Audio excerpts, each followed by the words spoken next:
Hello বন্ধুরা, good evening. তো শীতকাল তো চলেই এসেছে, আর শীতকাল আর আমরা পিঠে খাবো না বাঙালিরা, এটা কিন্তু একদমই হয় না। তো সেজন্য আমি আজকে চলে এসেছি তোমাদের কাছে একদম নতুন একটা পিঠের রেসিপি নিয়ে। তো চলো দেখতে থাকো এই ভিডিওটা, কী কী ইনগ্রেডিয়েন্টস লাগছে।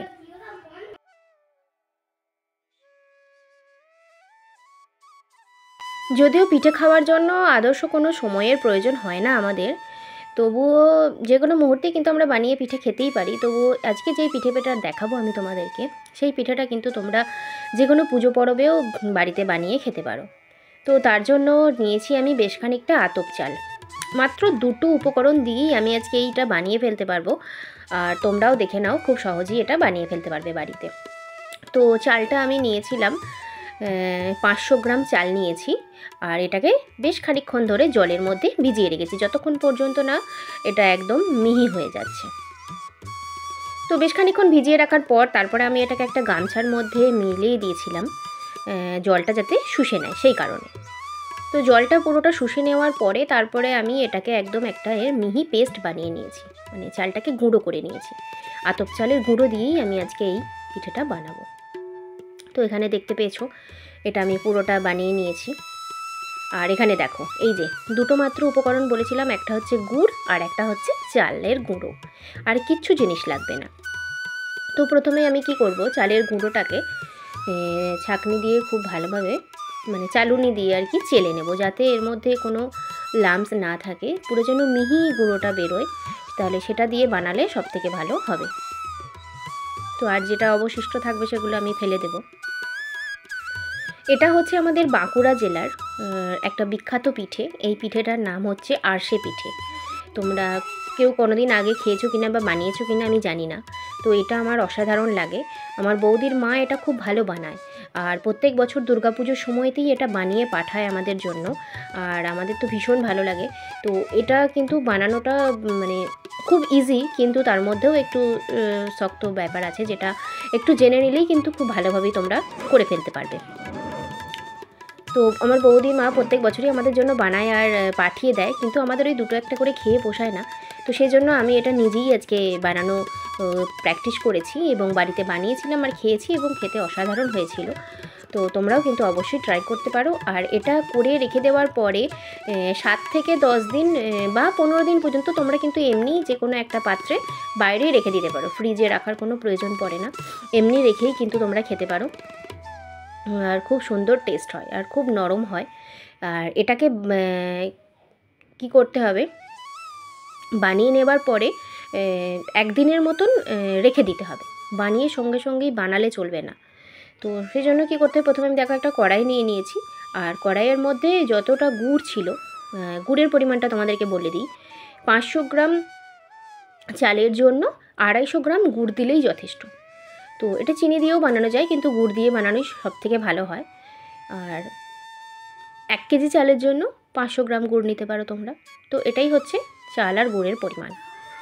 আর এই দেখো গুড়টাকে যদি তোমরা জল দিয়ে দাও তাহলে এটা একটু ফুটতে বেশ একটু সময় লাগবে, কিন্তু যদি জল না দিয়েই এটাকে গোলাতে থাকো তো একটুখানির মধ্যেই কিন্তু গুড়টা রেডি হয়ে যায়, বেশিক্ষণ একদম টাইম লাগে না, জাস্ট যতটুকুনি গুলতে সময় লাগে। তারপরে গুলে যখনই এটা একটা নরম পাড়া পেস্ট হয়ে যাবে, তো দেখতেই পেয়েছো আমি কিন্তু এর মধ্যে এক ফোঁটাও জল মেশাইনি, শুধুই গলিয়ে নিয়েছি। তো গলিয়ে নিয়েই একটা বাটির মধ্যে একটু জল নিয়ে একটুখানি আমি দেখব, যে যখন দেখব যে একটু দলা পাকা মতন হয়ে যাচ্ছে তখনই জানবো যে এটা রেডি হয়ে গেছে। তো জাস্ট একটুখানি ফুটিয়ে নেবো, খুব বেশি ফোটালে কিন্তু এটা শক্ত হয়ে যাবে। তো এই দেখো আমি একটা বাটির মধ্যে নিয়ে নিয়েছি আর তোমাদেরকে দেখাচ্ছি। তো এটা একটু যে শক্ত শক্ত মতন হয়ে যাচ্ছে, তার মানে এটা রেডি হয়ে গেছে। তো এরপরেই আমি এটা চালের গুঁড়ো দিয়ে মেখে নেব, ব্যাস, আর কিচ্ছু ব্যাপার নেই। তো এখানে আমি চালের গুঁড়োটাও নিয়ে নিয়েছি, আর অল্প অল্প করে মেশাবো, একবারে পুরোটা দিয়ে দেবো না, তাহলে কতটা পরিমাণ লাগছে সেটাও আমরা বুঝতে পেরে যাব। তো এই মেশানোটাই হচ্ছে আসল ব্যাপার, ভালোভাবে খুব সুন্দর করে মেশাতে হবে। তো চলো আমি অল্প অল্প করে এটা দিয়ে মিশিয়ে নিই, আর তোমরাও কিন্তু অবশ্যই এইভাবেই মিশিয়ে নেবে অল্প অল্প করে দিয়ে। আর বাড়িতে অবশ্যই তোমরা একবার বানিয়ে খেয়ে দেখবে, আর কেমন লাগলো অবশ্যই আমাকে কমেন্ট করে জানিও। আর যদি কোনো বন্ধু আমার চ্যানেলে নতুন হয়ে থাকো তাহলে অবশ্যই আমার চ্যানেলটাকে সাবস্ক্রাইব করে পাশে থাকা নোটিফিকেশানের বেল আইকনটা প্রেস করে রেখো, তাহলে পরবর্তীকালে আমি যখন যা নতুন ভিডিও দিচ্ছি তোমাদের কাছে সহজেই পৌঁছে যাবে।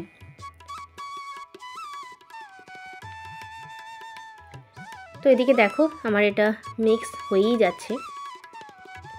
আর হ্যাঁ বন্ধুরা, তোমরা কিন্তু লাইক দিয়ে ভিডিওটা দেখতে ভুলো না, অবশ্যই একটা লাইক করে দিও ভিডিওটাতে।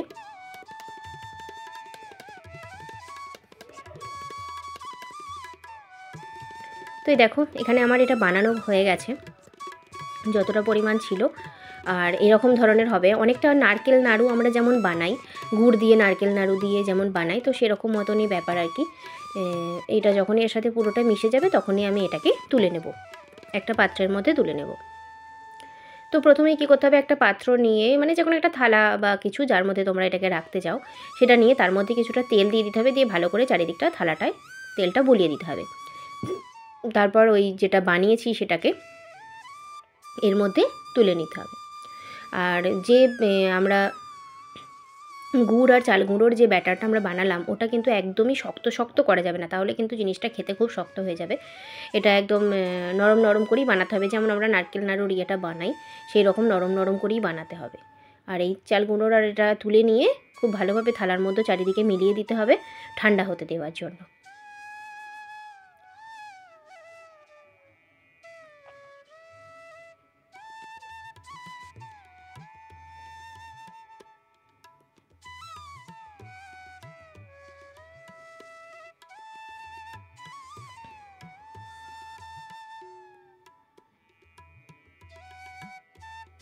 তো এই দেখো আমি দেখাচ্ছি একটুখানি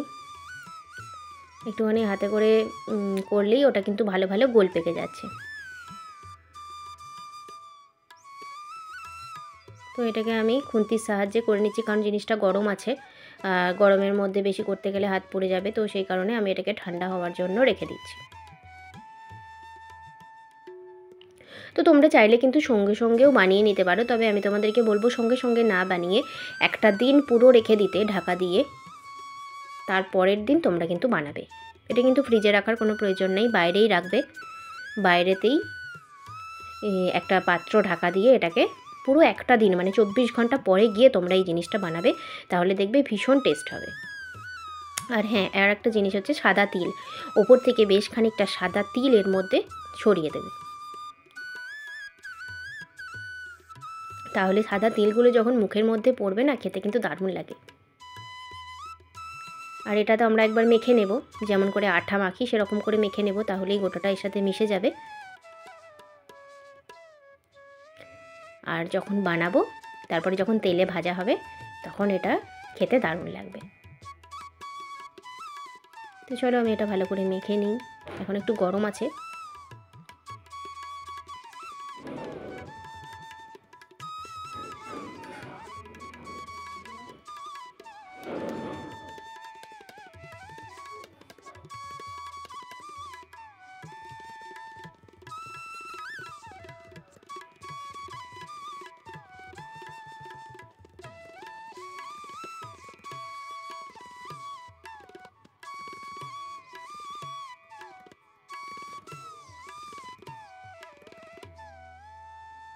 আর এই যে এইভাবে আমি তোমাদেরকে এখন একবারটি একটু দেখিয়ে দিচ্ছি।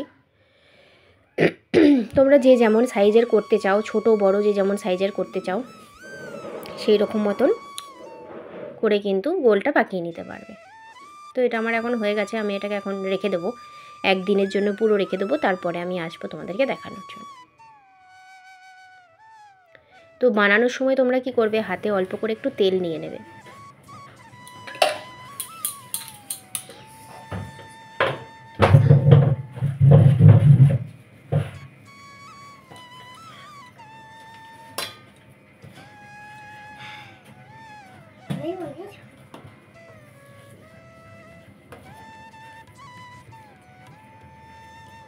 তো এইভাবে তোমরা পুরোটাই গোল করে নিতে পারো, এইভাবে গোল করে করে কিন্তু একটা থালায় রেখে দিতে পারো।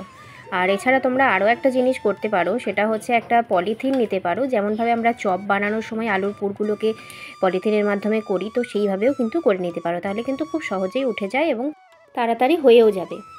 তো এখানে দেখো আমার সমস্তগুলো বানানো হয়ে গেছে, আমি দুটো থালার মধ্যে তুলে নিয়েছি।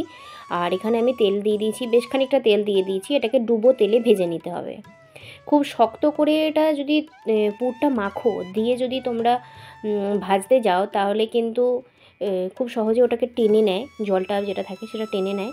আর যখন ভাজতে যাবে তখন কিন্তু পুরোটা ফেটে যাবে। তো এটার পুরোটাই ব্যাপার হচ্ছে গিয়ে ওই গুড়ের পাকটা করা আর তার সাথে চালগুঁড়িটা মেশানো, বিশেষ করে গুড়ের পাকটা করার সময়। আর গুড়ের পাকটা হয়ে যাবার পরই চালগুঁড়িটা যখনই মেশাবে তখনই কিন্তু নরম করে করে করতে হবে, না হলেই কিন্তু এটা ফেটে যাবে আর খেতে ভালো লাগবে না। আর এই দেখো এখানে আমি একটা একটা করে দিয়ে দিচ্ছি আর তারপরেই ডুবো তেলে অল্প অল্প করে ভেজে নিচ্ছি। পুরো লাল লাল হওয়া পর্যন্ত ভেজে নিতে হবে। তো এখানে দেখো আমি ভেজে নিয়েছি আর পুরো একটা জায়গার মধ্যে তুলে নিয়েছি।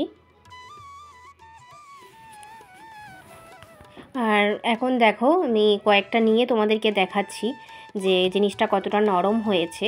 আর এটা টাটকা খাওয়ার থেকে কিন্তু বাসি যত হবে তত খেতে কিন্তু দারুণ লাগে। আর কতটা নরম হয়েছে তোমরা দেখতেই পেয়েছো। তো চলো আজকের ভিডিওটা এখান পর্যন্তই ছিল। তোমাদের সবাইকার কেমন লাগলো অবশ্যই আমাকে জানিও। খুব শীঘ্রই আসছি নতুন আরও একটা ভিডিও।